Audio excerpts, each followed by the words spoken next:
Hey, what's going on, guys? It's time for the next round of HG kits that are up for slaughter in the great backlog massacre of 2021, and they're all Xeon suits. And today we're going to be starting off with the Dom Tropen. As you guys may know, there's two different versions of the Dom Tropen, the space version and the ground version. Obviously, the ground version is the superior one. Not only does it have the superior color scheme, but also has more stuff in there compared to the space version. This one actually came out a little bit later than the space version. Mostly it's the same with a color swap, but you get a little bit more in the box with this one, so I think it's going to be pretty awesome. It's a really cool version kind of the Dom, right? So I've been looking forward to building this one for a long time. Let's go ahead and check it out.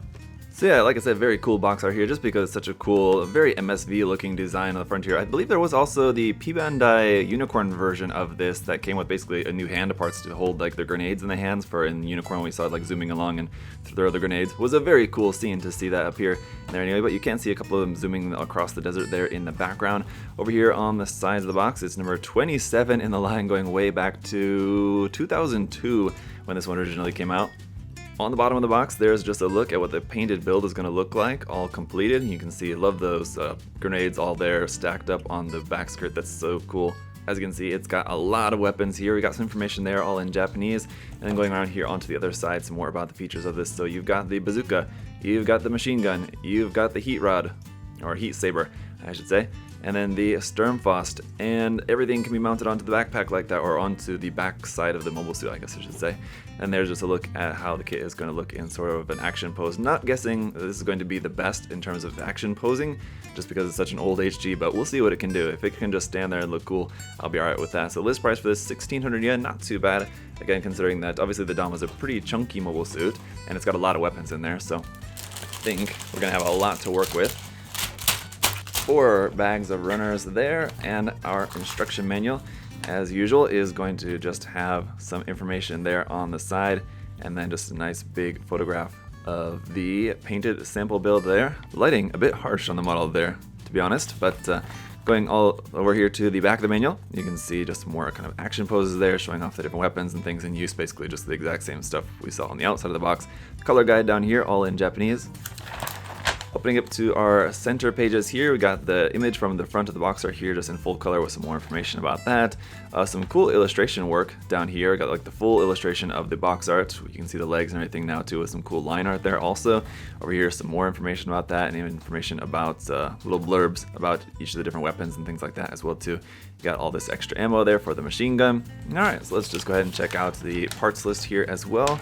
There's that. It looks like you're going to have a couple leftover parts, but not really all that much. The rest of this just goes all through the construction, so let's just go ahead and skip to checking out the runners. So for our stickers for this kit, as you can see, it's just the two. You got the black one for like in the sort of visor area, and then your green mono eye sticker there. So it looks like you'll be able to stick the eye kind of sticker wherever you want, where you want it centered, or looking off to the side, or looking off to the other side, or looking up. But you've only just got the one sticker you have to just place on there. Kind of not great. And then PC123 for our polycaps here in gray. Alright, the runner A here in 4 colors, going back to a time long ago when the letter for the runner is not actually cut out, it's just kind of raised on there. It makes it really hard to see, but you got a couple of like that bluish gray color over here. Looks like maybe for the trigger fingers for that. A couple of red parts here, that darker brown and that sandy brown color here. Runner B is all of our darker brown colored parts for the kit. Runner C, some more of that light bluish gray color for all of the joint parts, hand parts, underneath the feet, internal parts like that.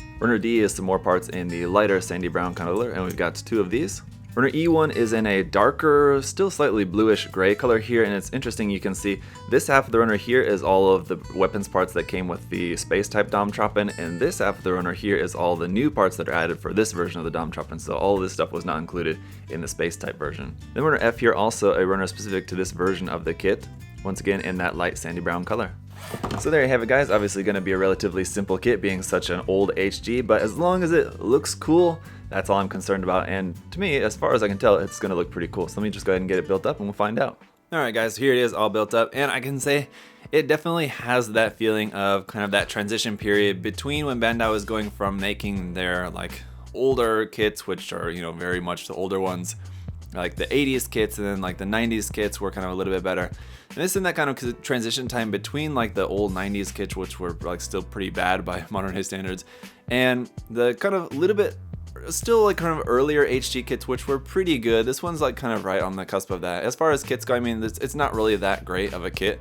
It's a cool design. It definitely looks really nice, and it's got a lot of weapons and stuff in there. It's got a lot of accessories, so there's definitely a lot of good points to this kit, which you guys will see. But as far as like objectively, as far as the kit goes, not that great, with it being like one of the very first in the HGUC line. It's got some age, and it's definitely showing. But let's go ahead and get into it, and we'll see. But alright, so like I said, we got a lot of accessories to go through. So here we have the heat saber, and it's very basic, as you can see, all just in one color, so you're definitely going to want to put some paint on that. This will just plug right down in there on the backpack, and as you can see, not very tightly as well. It's kind of a little bit loose on there. Then we've got the bazooka, the Rakuten bazooka. Very cool design. I love this design of this bazooka. The handle on that will move a little bit, actually, so you got a little bit of that movement to help get this up over the shoulder. Another interesting feature of this kit that was probably pretty amazing for high-grade kits, and this is even still not something very common in high-grade kits, is that it has a movable trigger finger on it. So certainly not a common aspect we see a lot of, but just to test out how well this is able to hold the bazooka, let's go ahead and pop this in here. And actually holds that up in a proper position very well, so very cool. When not in use, this is one of the few weapons that doesn't have anywhere to store on the kit, so you just kind of have to set it off to the side. That said, we do also have the machine gun here, which can also just be held in the hand. Or if you take out the ammo of that, we have this connection piece, which will fit around here. And this will plug onto the back skirt there, right at the center, that kind of circular bit there. That'll plug onto there, so you have storage for the machine gun there on the back skirt, like so. For extra ammunition, you've got 2 of these sets of 3 that will plug here onto the front skirts, onto these sections here. So those look really cool on there, I gotta say. Look nice. I mean, if you see it from the back, you can see that they're just hollow in the backside basically, but as long as you don't see that, and you won't really see that, those do look cool. I should also note, for the bazooka, you also have 3 extra ammo clips for this one as well too. Now, these are labeled R, S, and F. I'm not really sure why. I guess that's for R for rear, S for side, and F for front skirts, but I'm not really sure if it necessarily really matters that much. Maybe it does. Yeah, it looks like in the manual that is the case. The F one goes there on the front. The S one goes here on kind of like the side, kind of like the back side there. Doesn't really seem to want to fit in there very well either. And then the R rear one fits down, well, yeah, down to here. Not a super solid connection for those. They seem a little bit loose, and also again hollow on the inside, but you do have those extras. As for the one that's actually on the bazooka, you can remove this one here as well too, and just have that out like that. Obviously not hollow for that one. You could, if you wanted to have that held in the hand or something. And speaking of, you do have one other hand option here, which is just this open hand, which you can use. Otherwise, just both the hands are the same. They just have that movable trigger finger. They're basically just regular holding hands. And then we have our 4 Sturmfaust here, which have a seam line on the head of those.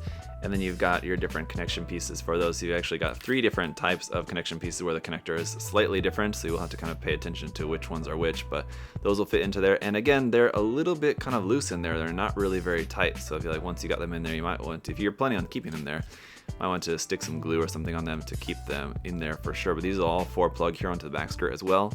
Okay, well, yeah, it looks cool, but man, very much easier said than done. They're kind of barely holding on there, like with the ammo and stuff. I said the connection's not that good. I mean, the connection for these also not very good onto the back skirt, so you're definitely going to want to maybe do some gluing or some sort of modifying or something just to make these to stick in there a little bit better. I would probably just recommend glue if you want them to stay on there permanently. Yeah, the connections are not good for these, so that's kind of a shame. They didn't engineer the kit in a little bit better way to have those connections nicer, but let's go ahead and just quick run through the articulation. And just before that, just a moment to talk about the seam lines. There's seam lines kind of all over the place here on this kit, on the shoulders, on the top of the torso there. Around here on like kind of the side of this cuff part there by the wrist, and then here on the legs as well too, on the thighs up in there. They're kind of hidden, but up in the thighs, here on the back of the leg, big seam line there. And on the front of the thigh up there as well. So it's got a good amount of seam lines. As far as the articulation, the mono eye doesn't move at all. It's just a sticker stuck on there, so you could put the sticker in a different position if you want to. Put the head will basically just move a little bit up, a little bit down, not really too much, basically just turning side to side. The arms are plugged on just via a straight peg on there, so no movement side to side with those. You can move the shoulder armor up, not at all. So you can really only bring the arm up to about there, not even up to 90 degrees. That's going to be the limit of that. You got some rotation there at the top, a single bend there at the elbow, giving you right about 90 degrees. The wrist is just on a ball joint.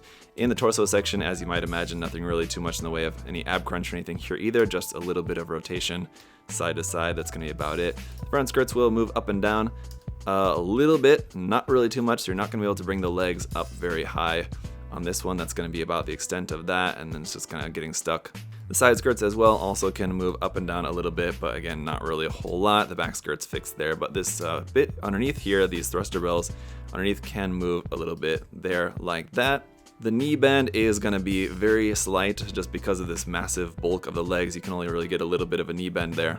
And the ankle also just on a ball joint can move a little bit around side to side, forward and back a little bit, but again, not too much. You've got seam lines here on this side of the foot as well too there. And underneath the feet, you got some nice detail there, but that's just going to be all underneath there like that. So overall articulation, not that great. A good amount of seam lines on there, but again, this is all kind of things that you would expect from an HG kit of this era. Alright guys, so basically in conclusion, as you can see, I mean, the kit itself, it's going to take a lot of work to really get it looking its best, but it is a pretty cool design. I mean, aside from like the kind of basic articulation and the seam lines and everything, just the general design of it, the details and the proportions and everything, I think does look pretty good. So I mean, just basic looks wise, it's a cool looking kit. And then all the weapons and everything also a really nice touch. You have a lot of nice weapons to choose from, and you can actually put a lot of the stuff on the kit, just being able to mount up everything there on the back skirt or on the front skirts, everything. It's a cool aspect that's kind of unique too, and not a whole lot of kits have that sort of capability. It's sort of like the Gera Zulu came around later, had a sort of similar kind of nice feature to that. But definitely if you're a fan of this design, if you also agree that you think it looks cool, I would say go ahead and check it out. I mean, just be aware there's going to be some work ahead of you to really get it to look its best, but I think if you're willing to do in the work, or even if you don't really care that much about it looking like that much better than it already is, I think you'll enjoy it just for what it is anyway. It's a relatively cheap kit as well too, so that's nice. And this version comes with more stuff than the space version, but you know, if you prefer the space colors, that version is also available as well too. So that is going to be about it for today, guys. Thank you so much for watching. If you want to check out this kit and everything else, of course, the link to USA Gundam Store will be down below in the video description. Everything we got there on the site, you guys can save 10% off using my coupon code there, ZakuAurelius10, so check that out and use that to save yourself some money. And thank you guys so much for watching the video. If you want to like the video, comment, subscribe, all that would also be greatly appreciated. So thank you guys so much. Till next time, have a great day. See y'all later. Bye-bye.